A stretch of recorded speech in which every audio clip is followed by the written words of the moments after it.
Seperti saya ngelola pondok itu secara akal sehat kayak nggak masuk akal. Apa Bu? Itulah Apa itu? barokah. Bayangkan saya datang ke situ dengan kondisi keuangan minus cukup besar. Sampai berapa kalau boleh tahu Bro? Ya ratusan juta. Oh. Sedangkan operasionalnya rata-rata 100 sampai 180 juta. Per bulan? Dari mana ya? Per bulan? Iya per bulan. Oh. Makanya tadi saya bilang kalau saya dari rektor paling enak. Nuding-nuding 100 miliar nggak masalah. Iya, iya. Jadi pondok gimana? Sebelum kalian menonton video ini, jangan lupa klik like, comment, share, and subscribe. Dan jangan lupa nyalain lonceng notifikasinya, biar kalian gak ketinggalan informasi terbaru.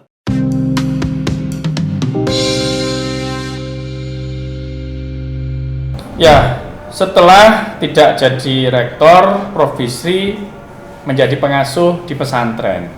Iya. Nah ini menarik ini. Rektor UB kemudian menjadi pengasuh pesantren. Saya belum belum menemukan ada transformasi seperti ini begitu. Gimana Prof? Ketika harus beradaptasi dari dunia perguruan tinggi ke dunia pesantren ini gimana ini? Iya. Ya memang pelajarannya seperti apa ini? Sutradaranya sudah ngatur begitu ya. Iya. Saya cepat beradaptasi aja karena saya megang tadi punya OSDAT tadi. Oh. Saya begitu masuk, padahal saya juga nggak banyak kenal pengurus. Namanya Santrinya ada berapa Prof pada saat 400. itu? 400 ya. Yang mungkin. Putra putri ya? Putra aja. Putra saja.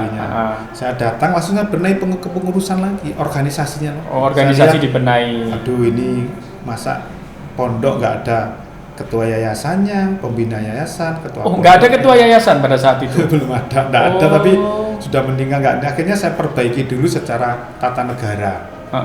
Pondok itu saya bilang pondok ini harus wakaf. Harus? Wakaf. Supaya besok suatu saat saya meninggal tidak ada perebutan pondok. Kita ini kayak takmir sajalah, ngurusin pondok. Kalau kita meninggal ya sudah ganti. Tapi kita buat sistem yang bagus. Maka saya bangun organisasi, yayasannya saya rubah. Ada pembina, ada ini lengkap, ada ketua pondok, ada kepala sekolah. Saya buatlah tata kelola yang rigid. Sehingga nanti kalau di jalan saya nggak terlalu sibuk. Memang awalnya saya sibuk masuk itu. Sibuk sekali awal lihat santri, apalagi Gus Lukman nih di situ gratis. Gak bayar itu sumbernya dari mana? Saya bilang nggak bisa kayak gini terus menerus. Kecuali kalau kita di anaknya Raja Salman. Subsidinya ngalir terus.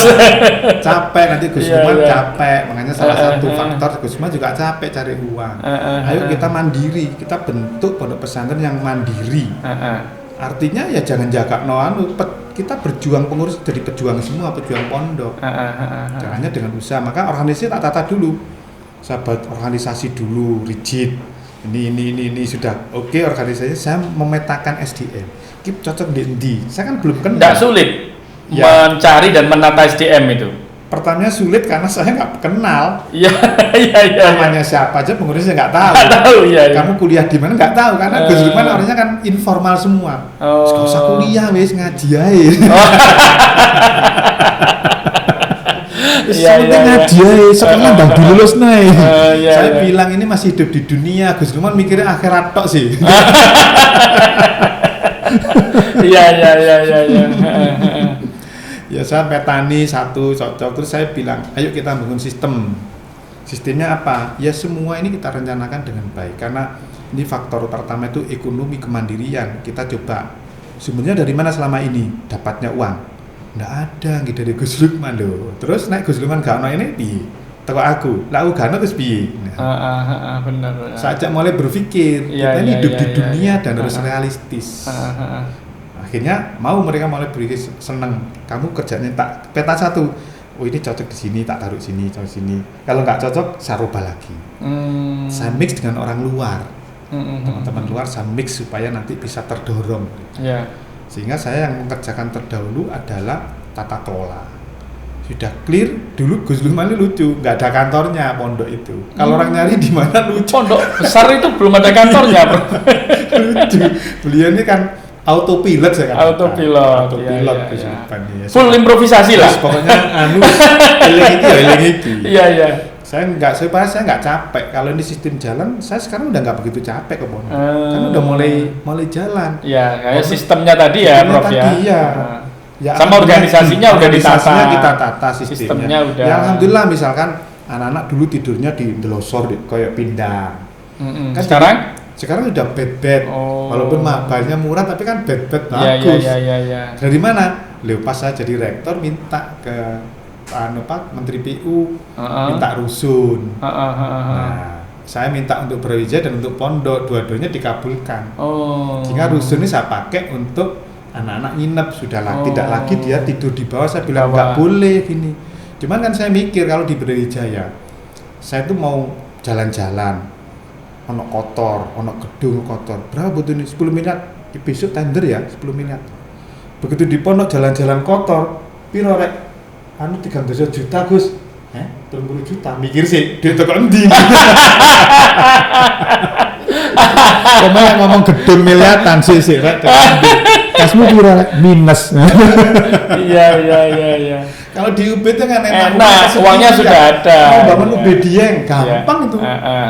Bangun aja UB Dieng. Betul, duitnya ada soalnya. Ada uang. Kalau di pondok, mikir sih. Nuding. Iya. Tangannya melengkungin. Sekarang berapa jumlah santrinya di pondok? Saya tetap nggak akan berubah. Oh, tetap ya, saya tidak. ingin, memang sengaja tidak ditambah ya. Supaya saya ingin berkualitas sih. Jadi tetap 400, tidurnya terjaga, terurus tanda petik. Tidurnya anak-anak, problemnya anak-anak. Tapi nanti suatu saat mungkin juga kalau peminatnya mulai banyak. Dulu itu kan kita santri nyari. Sekarang alhamdulillah dengan sistem yang baru ini sudah pendaftarnya melebihi kuota. Saya tahun kemarin sudah nolak 80 santri. Karena untuk mondok di situ. Iya, karena masuknya itu saya sekarang pakai. Saya kan penjaminan mutu, inputnya harus dijamin mutunya. Caranya gimana? Ya ada tes tulis, tes wawancara, tes psikotes. Saya bilang pondok bukan tempat buangan anak jin, bukan tempat buangan anak nakal. Pondok itu tempat cari ilmu dan mengamalkan agama Islam. Kita rubah mindset mereka. Masih nakal-nakal di melok kantor polisi ya. Akhirnya diseleksi malah banyak yang daftar. Karena pendidikannya sudah ada lab. Kita punya 11 lab sekarang. Berapa? Punya berapa? Lab 11. 11 lab. Gimana anak pondok punya lab? Unit usaha itulah jadikan lab. Lab multimedia kreatif. Lab pengelolaan keju. Lab pengelolaan jamur. Lab budidaya anggrek. Lab budidaya itu semua saya jadikan laboratorium selain untuk bisnis. Jadi anak-anak juga bisa belajar. Saya kalau besok jadi kiai ambil usaha iki lah. Tahu lah ini. Jadi itu saya jadikan lab sehingga nanti akreditasinya saya bilang harus mari ngono. Labnya 11 loh bilang gitu. Jadi ini konsepnya mengembangkan entrepreneurship di pondok pesantren. Iya, kan ekonomi sama dakwah itu seiring Mas Bro. Maksud saya jangan dakwah jaga ekonomi nih. Jadi kita harus seiring. Jadi secara ekonomi itu kuat, dakwahnya juga kuat. Jadi saling menguatkan. Nabi Muhammad kan kaya dulu. Jadi pedagang sama Siti Khadijah. Ekonomi menguatkan dakwah menguatkan ekonomi.